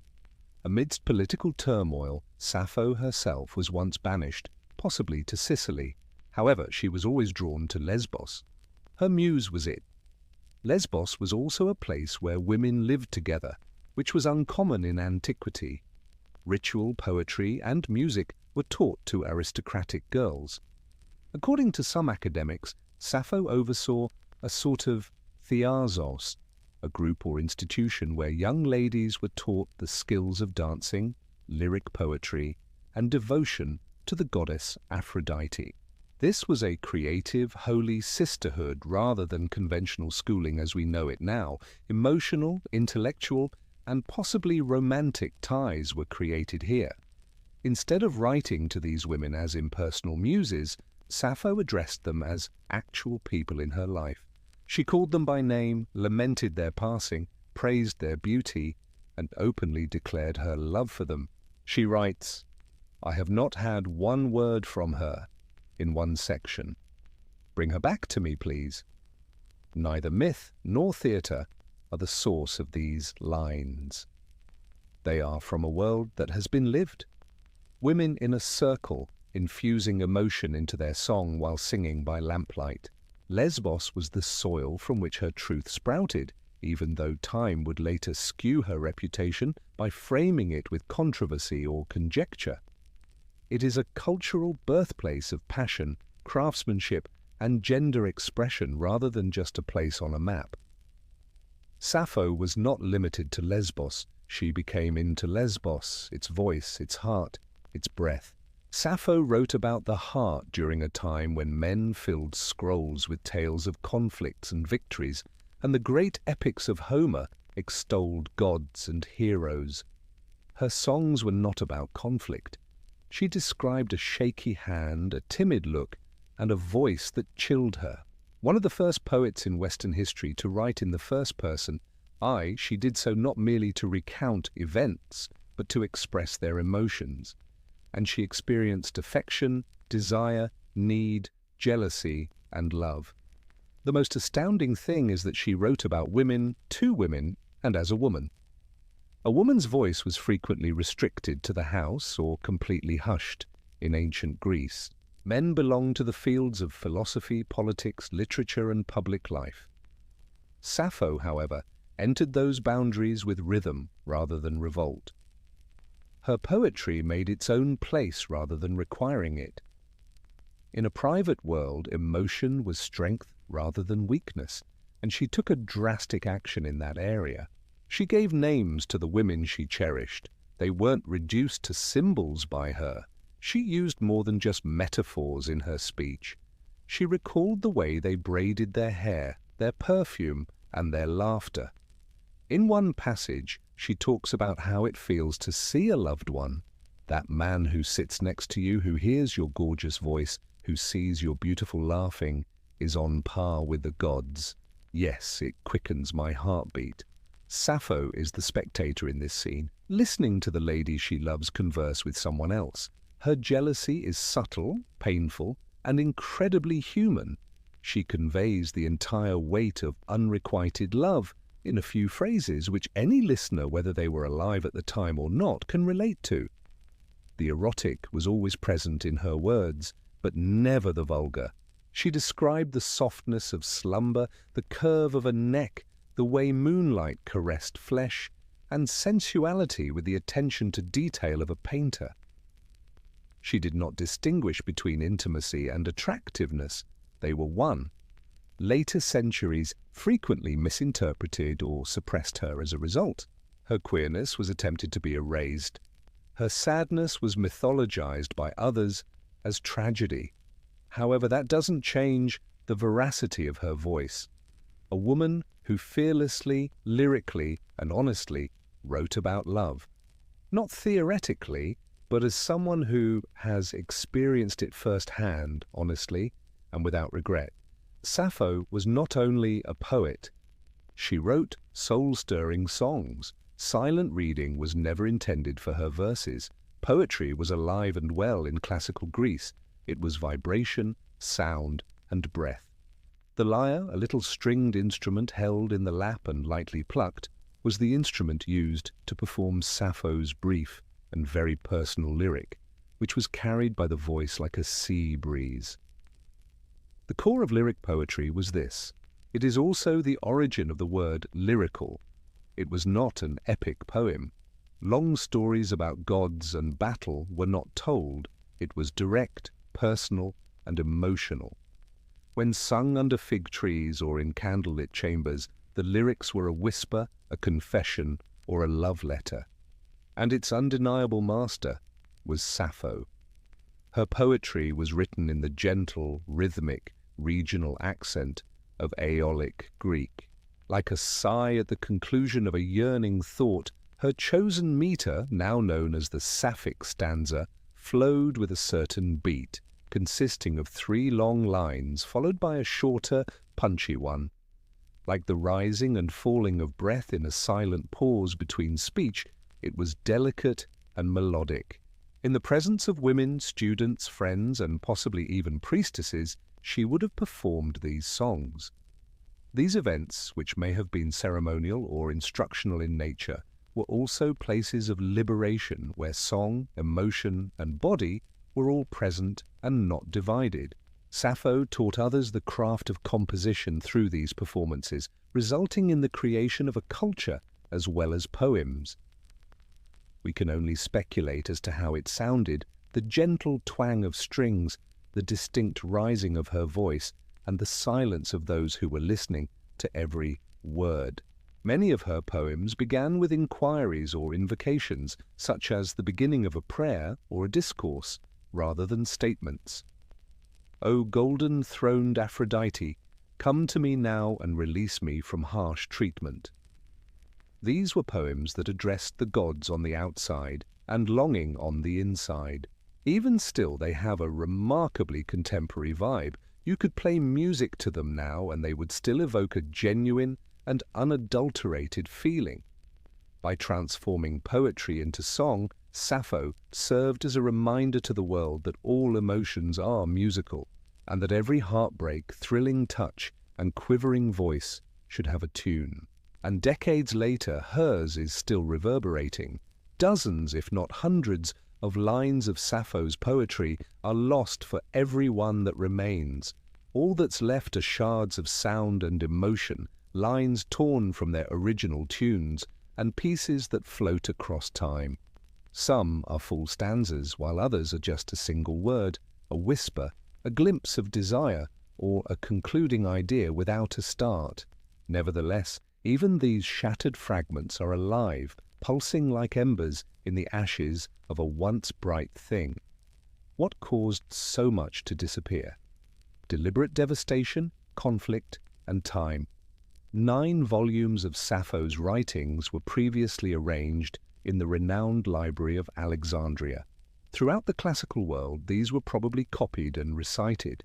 However, a lot of ancient literature was destroyed when that library collapsed. Many works that were considered pagan or sinful were later repressed, ignored, or purposefully burnt as Christian influence grew. Sappho became a target because of her passionate poems, particularly about same-sex love. She was a ghost by the Middle Ages. Her voice was almost muffled, but her name lived on.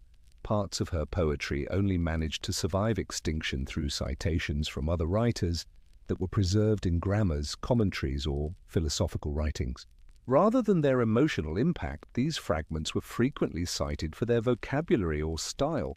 Still, the emotions were evident. The papyri followed. Archaeologists excavating in the dunes of Oxyrhynchus, Egypt in the late 19th and early 20th centuries discovered hundreds of fragments of ancient manuscripts, including faded and broken lines of Sappho and fragments of melodies that had not been heard in more than a millennium. There were further findings. A nearly finished poem was discovered in Germany in 2004 on a papyrus that had been wrapped around a mummy. Even though every comeback felt like a resurrection, a lot is still lacking. Today we read about her in echoes. Not only do we miss what she wrote, but we also miss what she could have said if history had allowed her to speak uninterrupted. However, there is an eerily appropriate quality to this fragmentary survival. Sappho spoke about beauty that eludes, grasping like sand, impermanence, and ephemeral pleasures. Therefore, it could be fitting that her poetry is presented to us as a riddle, a jigsaw put together by lovers of language, music, and the heart, rather than as a monument. Once a voice, still burning, drowned in fire. Sappho's poetry was too truthful to be disregarded. As a virtuoso of lyric poetry, she was revered and even lauded throughout her lifetime. Plato ranked her among the divine and referred to her as the 11th muse. However, depending on the era, her memory was either distorted, hushed, or scandalized as centuries went by and civilizations changed. Why? Due to the fact that she wrote about love, something history did not feel comfortable recalling. Her poetry frequently deals with intense love and longing for women. She acknowledged her jealousy, lamented their absence, lauded their beauty, and reveled in their closeness. This was nothing out of the ordinary in her world. In the Lesbos culture, close emotional and potentially romantic ties were valued and even respected, particularly among aristocratic ladies. Later generations, however, particularly those raised with Roman, Christian, and Victorian traditions, found this difficult. They changed her story instead of facing the reality. She went unnoticed by medieval scribes. Her language was modified by Renaissance interpreters.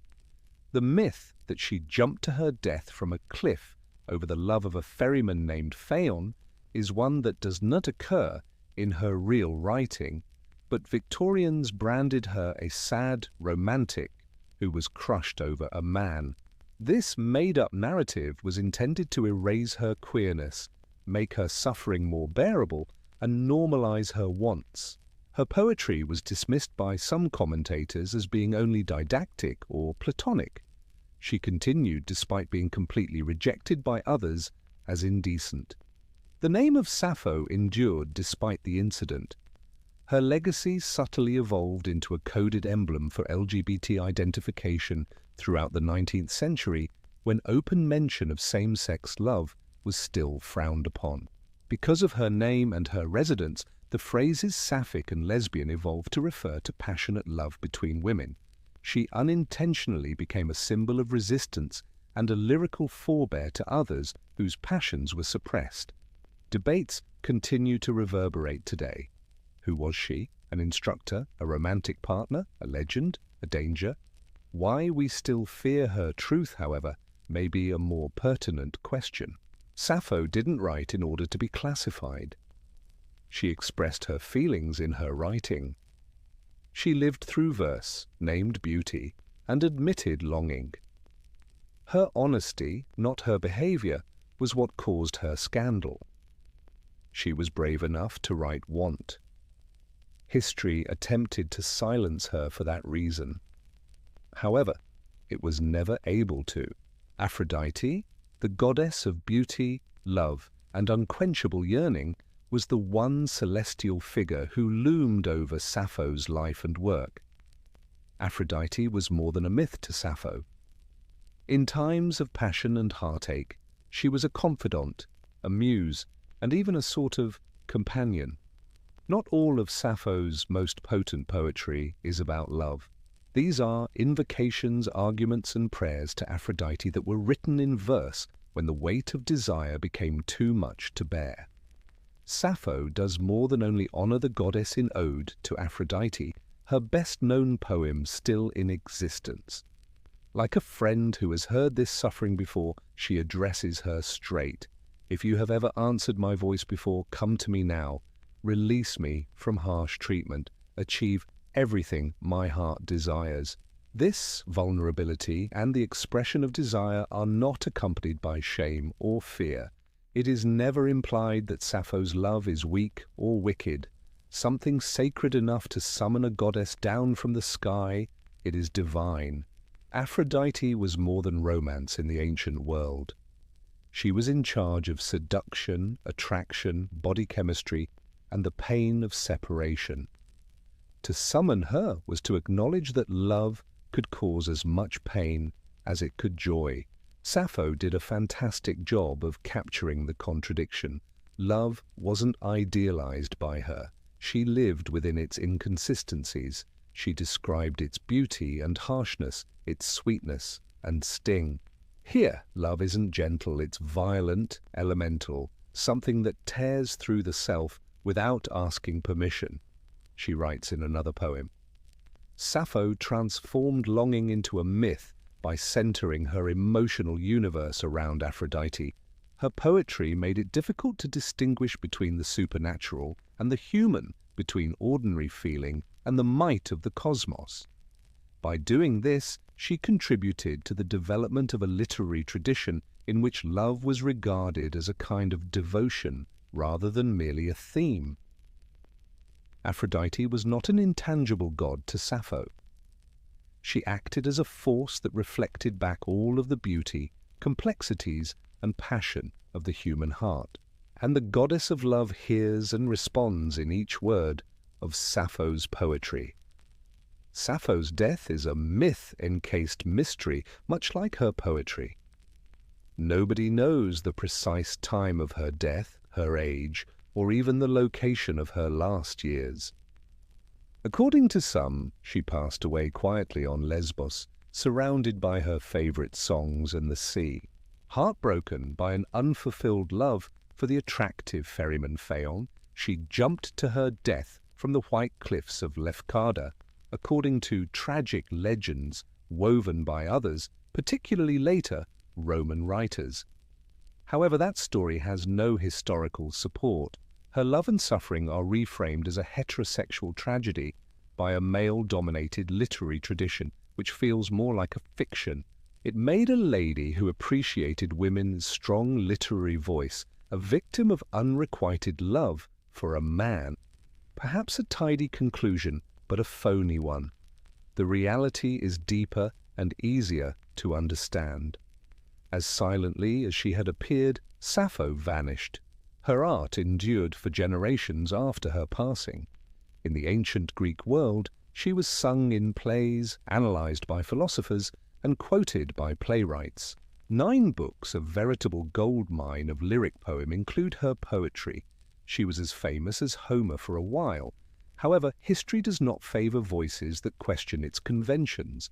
Sappho's overtly sentimental and sensuous poetry, particularly those that celebrated feminine love, lost favor as the Roman Empire grew and Christian morality eventually took center stage. Her books were abandoned to deteriorate in libraries that would eventually burn down or collapse, and her words were no longer duplicated. Some people think that early church authorities purposefully destroyed her writings because they thought her songs were dangerous. Her name was still in use by the Middle Ages, but her vocabulary had almost disappeared. It would be more than a millennium before snippets of her poetry were discovered again, either in ancient grammars or in Egyptian rubbish dumps. She was reborn piece by piece, not by myth, but by survival. Time may have lost her life, but she was never truly gone. She lingered in the echoes of words that would not be forgotten, in stolen sentences scrawled in the margins, and in whispers. Sappho didn't require a valiant demise.